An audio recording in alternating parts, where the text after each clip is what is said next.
नमस्कार। Republic India में आपका हार्दिक स्वागत है।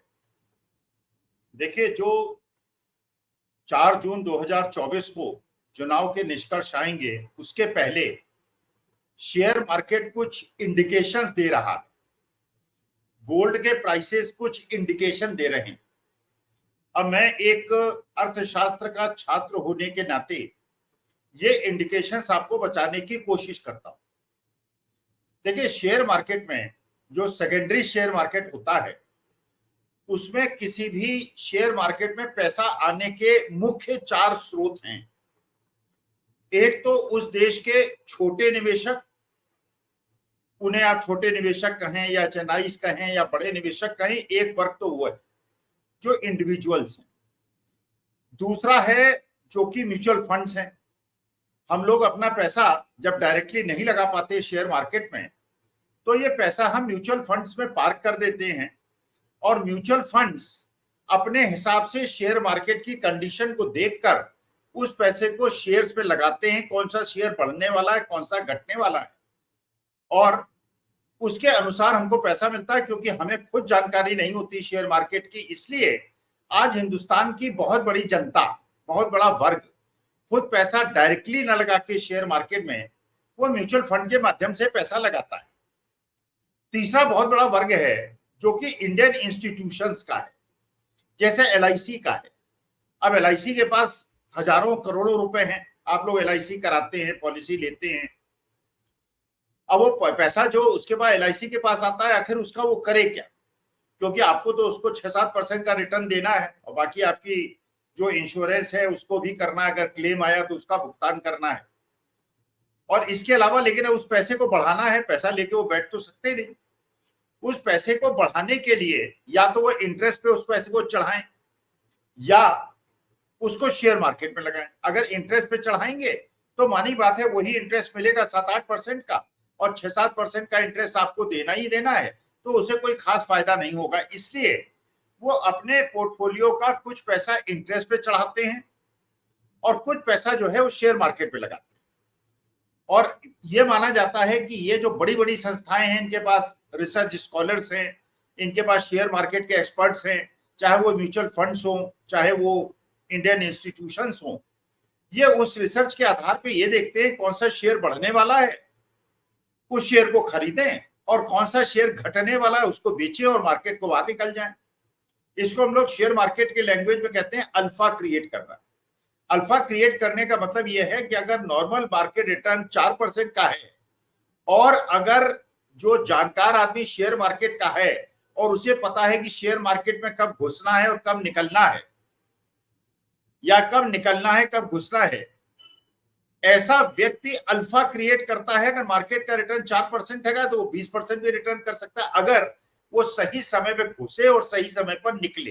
ये अल्फा होता है। ये तीसरा मुख्य स्रोत हुआ। चौथा मुख्य स्रोत जो शेयर मार्केट में आने का है वो है फॉरेन इंस्टीट्यूशनल इन्वेस्टर्स का, विदेशी निवेशकों का। तो छोटे निवेशक हुए, एचएनआईस हुए, म्यूचुअल फंड्स हुए, इंडियन इंस्टीट्यूशंस हुए और फॉरेन इंस्टीट्यूशन इन्वेस्टर्स हुए। अगर आप देखेंगे शेयर मार्केट में पिछले 3 महीने से, जबकि भारतीय चुनावी प्रक्रिया अपने चरम पर है, अगर आप इसका विश्लेषण करेंगे तो आप देखेंगे कि जो विदेशी संस्थागत निवेशक हैं, फॉरेन इंस्टीट्यूशनल इन्वेस्टर्स, उन्होंने रोजाना बड़ी मात्रा में इंडियन स्टॉक मार्केट में शेयर्स को बेचा है। बल्कि इतनी बड़ी क्वांटिटी में बेचा है कि अगर इसको उसी अनुपात में खरीदने वाले लोग ना होते तो शेयर मार्केट 25-30% गिर गया होता। लेकिन हुआ क्या? क्योंकि जो म्यूचुअल फंड्स हैं, जो इंडियन इंस्टीट्यूशंस हैं, इनको वित्त मंत्रालय का ध्यान रखना पड़ता है। इनको सरकारी जो अपने वरिष्ठ लोग हैं उनकी बात को मानना पड़ता है। उनके बोर्ड में भी सरकारी लोग होते हैं। तो जितना फॉरेन इंस्टीट्यूशनल इन्वेस्टर्स ने शेयर बेचे, करीब करीब उतने ही share Indian institutional mutual fund ने खरीद लिए। तो शेयर मार्केट नहीं गिरा। शेयर मार्केट 7% गिरा, फिर 10% बढ़ा। तो जिन लोगों ने शेयर मार्केट के गिरने से पहले अपने शेयर बेच दिए थे, उन्होंने और उसके बाद जब वो 7% गिर गया था खरीद लिए और 10% बढ़ गया तो उनको तो 17% का रिटर्न मिल गया 15 दिन के अंदर, तो अरबपति खरबपति बन गए। लेकिन जो इसमें विचारणीय प्रश्न है और इसका कोरिलेशन भारतीय चुनाव से क्या है, मैं इस पे आपसे बात करना चाहता हूं। देखिए, एक वर्ग है बड़ा बड़ा जो इसका माने विदेशियों को लग रहा है, विदेशी संस्थागत निवेशकों को यह लग रहा है कि भारत की इकोनॉमी परेशानी में है, भारत का शेयर मार्केट परेशानी में है। विदेशी संस्थागत निवेशकों को लग रहा है कि इस चुनाव में सत्ता परिवर्तन होने वाला है और इस सत्ता परिवर्तन के पहले उन्होंने अपने शेयर्स को बेच दिया है। एक तो वो मत हुआ जो कि विदेशी संस्थागत निवेशकों का है। अच्छा, जो भारतीय संस्थागत निवेशक हैं और जो म्यूचुअल फंड्स हैं, क्योंकि वो भारत सरकार के अधीन है या उन पे उनका नियंत्रण है, इसलिए वो शेयर को खरीद कर मार्केट को गिरने नहीं दे रहे। तो एक तो ये सूचकांक मिलता है कि जब एक पूरा का पूरा वर्ग, विदेशी वर्ग, ये मान रहा है कि शेयर मार्केट बेचने का समय है, वैसे ही समय में इंडियन इंस्टीट्यूशन और म्यूचुअल फंड ये मान रहे हैं कि ये बढ़ने का समय है और इस समय शेयर मार्केट में जितना भी पैसा लगा दो तो ये विरोधाभासी स्थिति है। इसके अलावा जो छोटे निवेशक हैं वो कंफ्यूजन में है, उसको समझ में नहीं आ रहा कि विदेशी लोग तो बेच रहे हैं और हिंदुस्तानी लोग खरीद रहे हैं, तो मैं क्या करूं। अच्छा देखिए, शेयर मार्केट का एक बहुत बड़ा सिद्धांत और है, जब वोलेटिलिटी बहुत ज्यादा बढ़ती है, वोलेटिलिटी का मतलब ये होता है कि एक तो होता है कि मार्केट में थोड़ा उतार चढ़ाव हो, आधा परसेंट गिरे, आधा परसेंट बढ़े, 1.5% गिरे, 1.5% बढ़े, 0.3% बढ़े घटे, इसे कहते हैं वोलेटिलिटी बहुत कम है। और किसी दिन 3% बढ़ जाए, किसी दिन 4% गिर जाए, फिर 5% बढ़ जाए, 6% गिर जाए, ये कहते हैं कि वोलेटाइल है, मार्केट इज वेरी वोलेटाइल। और जब मार्केट की वोलेटिलिटी बहुत ज्यादा बढ़ जाती है, जब मार्केट में वोलेटिलिटी बहुत ज्यादा बढ़ जाती है, इसका मतलब यह है शेयर मार्केट बहुत बुरी तरह से गिरने वाला है। अब यह बहुत बड़ा प्रश्न है कि क्या जो हिंदुस्तान के छोटे निवेशक हैं उनको ये मानना चाहिए शेयर का मार्केट बढ़ने वाला है, घटने वाला है। मैं कोई आपको सुझाव नहीं दूंगा, इसलिए कि वो मैं उचित भी नहीं समझता, मुझे नहीं पता। अमित शाह जी ने तो कह दिया था कि 4 जून के बाद शेयर मार्केट बढ़ेगा, एक प्रकार से, जबकि वो सेबी रजिस्टर्ड ब्रोकर नहीं है, उनको ये अधिकार नहीं है शेयर मार्केट को फोरकास्ट करने का, लेकिन उन्होंने खुलेआम जनता से कह दिया शेयर खरीदिए और 4 जून के बाद शेयर मार्केट बढ़ जाएगा। अगर अमित शाह जी जो होम मिनिस्टर हैं देश के, उनकी बात मानकर निवेशक शेयर खरीद लें और 4 जून को शेयर मार्केट ना बढ़े, तो किसके खिलाफ अदालत जाएंगे? अमित शाह जी के खिलाफ अदालत जाएंगे, किसके खिलाफ अदालत जाएंगे? तो मेरे ख्याल से उन्होंने ये जो कहा ये उचित नहीं किया, इसलिए कि जो शेयर मार्केट का मूवमेंट होता है केवल भारत के चुनाव पे डिपेंडेंट नहीं है। चुनाव का क्या निष्कर्ष आएगा इस पे भी डिपेंडेंट नहीं है, बहुत सारी चीजों पे बहुत बड़े बड़ी घटनाएं घट सकती हैं। मान लीजिए रूस यूक्रेन की लड़ाई बंद हो जाए, इजराइल की और पैलेस्टीन में जो लड़ाई हो रही है वो बंद हो जाए, शेयर मार्केट बढ़ जाएगा, क्योंकि शेयर मार्केट निश्चितता चाहता है, शांति चाहता है। और अगर कहीं और युद्ध बड़ा शुरू हो जाए, शेयर मार्केट गिर जाएगा। जितना इंपैक्ट भारत के शेयर चुनाव का होगा, हो सकता है 1% इंपैक्ट करे, लेकिन अगर कहीं नई लड़ाई हो जाएगी तो 5% का इंपैक्ट करेगा। और किसी वजह से इंटरेस्ट रेट गिर जाए, अमेरिका अपने शेयर इंटरेस्ट रेट गिरा दे, यूरोप गिरा दे, हिंदुस्तान गिरा दे, शेयर मार्केट 3% बढ़ जाएगा।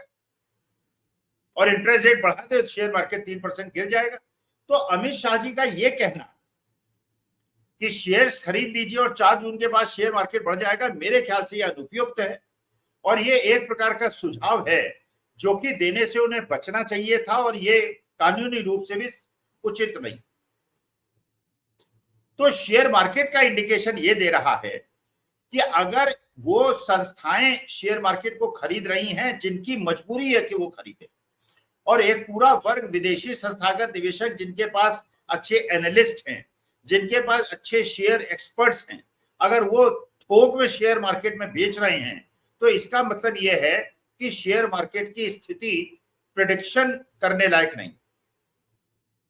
अच्छा, एक और चीज समझिए आप, गोल्ड के प्राइसेस जिस प्रकार से तेजी से बढ़ रहे हैं, मतलब इतनी तेजी से बढ़े हैं, पिछले 6 महीने में जितने आज तक कभी नहीं बढ़े। कहाँ 40-50 हजार का तोला सोना हुआ करता था, 70-75 हजार का हो गया। चांदी भी पता नहीं कहां से कहां पहुंच गई, लाख रुपए के आसपास पहुंच गई। इसका मतलब क्या है अर्थशास्त्र के हिसाब से? इसका मतलब क्या है? इसका मतलब यह है कि जब इकोनॉमी बहुत अच्छा करती है या अच्छा करने की अपेक्षा होती है, तो निवेशक शेयर मार्केट में पैसा लगाता है।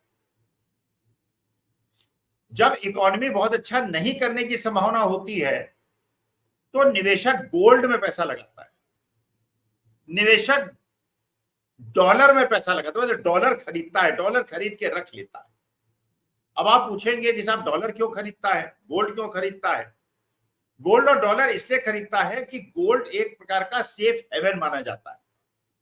इकोनॉमी चाहे कैसी भी हो, गोल्ड एक ऐसी चीज है जब चाहे उसको आप बेच सकते हैं। आपने मान लीजिए फल बहुत ज्यादा खरीद लिए, या आपने सोचा कि कंप्यूटर खरीद लेता हूं बेच दूंगा, या प्रॉपर्टी खरीद लेता हूं बेच दूंगा, लेकिन अगर इकोनॉमी में डाउन ट्रेंड आ गया तो आपकी प्रॉपर्टी नहीं बेचेगी, क्योंकि उसके खरीदार नहीं होंगे। और इकोनॉमी बहुत बढ़िया चली, आपने प्रॉपर्टी खरीदी और बिक जाएगी, क्योंकि लोगों के पास पैसा होगा, उसको खरीद लेगा। लेकिन गोल्ड चाहे इकोनॉमी खराब होगी तो दाम ज्यादा बढ़ेंगे उसके, क्योंकि उसको खरीदने वाले की संख्या बढ़ जाएगी, और इकोनॉमी बहुत अच्छी होगी तो पैसा डाइवर्ट हो जाएगा रियल एस्टेट की तरफ और शेयर मार्केट की तरफ। तो अगर गोल्ड के प्राइसेस इंटरनेशनली बढ़ रहे हैं, इसका अभिप्राय यह है कि क्या निवेशकों ने यह समझ लिया है कि इकोनॉमी की हालत अच्छी नहीं है। अच्छा, जितने गोल्ड के प्राइसेस अमेरिका में नहीं बढ़ रहे हैं, यूरोप में नहीं बढ़ रहे हैं, जो इंटरनेशनल ग्रोथ प्राइसेस है उनमें तो ग्रोथ अगर 10% की है, तो भारतवर्ष में 20% की है। तो क्या इसका मतलब यह है कि यह भी निवेशकों ने समझ लिया है कि जितना वर्ल्ड इकोनॉमी में डाउन ट्रेंड की संभावना है, उससे ज्यादा इकोनॉमी डाउन ट्रेंड की संभावना इंडिया के अंदर है, इसलिए इंडिया के अंदर गोल्ड ज्यादा खरीदा जा रहा है। डिमांड बहुत ज्यादा बढ़ गई है, सप्लाई कम हो गई है, डिमांड ज्यादा हो गई है, इसलिए हिंदुस्तान के अंदर गोल्ड के प्राइसेस इंटरनेशनल ग्रोथ प्राइसेस की तुलना में बहुत ज्यादा बढ़ रहे हैं। तो मैं कोई सुझाव नहीं दे रहा हूं, मैं कोई रिकमेंडेशन नहीं दे रहा हूं, मैं केवल ये इंटरप्रिटेशन कर रहा हूं कि अगर शेयर मार्केट में 70-80 हजार करोड़ की बिकवाली एफआईज के द्वारा करे जाने के बावजूद अगर शेयर मार्केट नहीं गिर रहा है, और एक तरफ इंडियन इंस्टीट्यूशन और म्यूचुअल फंड शेयर मार्केट को बड़ी तरह से खरीद कर उसको गिरने से रोक रहे हैं, और अमित शाह जी ये स्टेटमेंट दे रहे हैं कि अगर आप शेयर मार्केट में खरीदेंगे तो 4 जून के बाद आपको फायदा होगा, इसका माने वो ये चाह रहे हैं कि शेयर मार्केट न गिरे, क्योंकि अगर शेयर मार्केट गिरेगा तो 6वें और 7वें फेज का जो चुनाव है उस पर इसका प्रतिकूल प्रभाव पड़ेगा। इसलिए जब तक ये चुनाव संपन्न नहीं हो जाते 7वें फेज तक, तब तक इस सरकार म्यूचुअल फंड और इंडियन इंस्टीट्यूशंस को मजबूर करेगी कि शेयर मार्केट को न गिरने दिया जाए। और जब सारे वोट्स ईवीएम के अंदर बंद हो जाएंगे, उसके बाद शेयर मार्केट अपनी जो डिमांड एंड सप्लाई और अपने हिसाब से निर्णय लेगा। इंडियन इंस्टीट्यूशन निर्णय लेंगे कि उनको शेयर खरीदने हैं, बेचने हैं, और अगर फॉरेन इंस्टीट्यूशन इन्वेस्टर इसी प्रकार से अपने शेयर बेचते रहे और इंडियन म्यूचुअल फंड्स ने खरीदना बंद कर दिया, तो भी शेयर मार्केट की गिरने की संभावना है। और अगर इंडियन इंस्टीट्यूशन ने फॉरेन इंस्टीट्यूशन इन्वेस्टर्स की तरह शेयर बेचना शुरू कर दिया, तो शेयर मार्केट के बहुत ज्यादा गिरने की संभावना है। तो मैं कोई प्रोडिक्शन नहीं कर रहा हूं, मैं केवल आपसे यह निवेदन कर रहा हूं कि अपना विश्लेषण खुद करें, शेयर मार्केट में किसी सुनी सुनाई बात पे न जाएं, क्योंकि मार्केट के अंदर जो पंटर्स बैठे हुए हैं, जो तेजड़िए बैठे हुए हैं, वो मार्केट को ऊपर उठा के पैसा कमाते हैं और मार्केट को नीचे गिरा के पैसा कमाते हैं।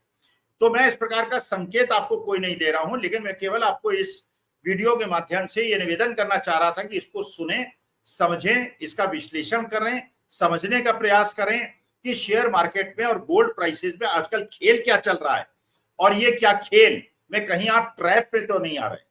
तो अगर आप ट्रैप में आ रहे हैं तो उसको बचने का प्रयास कीजिए। शेयर मार्केट में मेरा एक और आपसे निवेदन है कि जो भी निर्णय लीजिए आप अपने विवेक पर लीजिए, अपने रिसर्च पे लीजिए, अपने खुद की जानकारी पे लीजिए। किसी दूसरे की जानकारी, किसी दूसरे के रिकमेंडेशन से अगर आप शेयर खरीदते हैं तो वो आपका फायदा उठाएगा।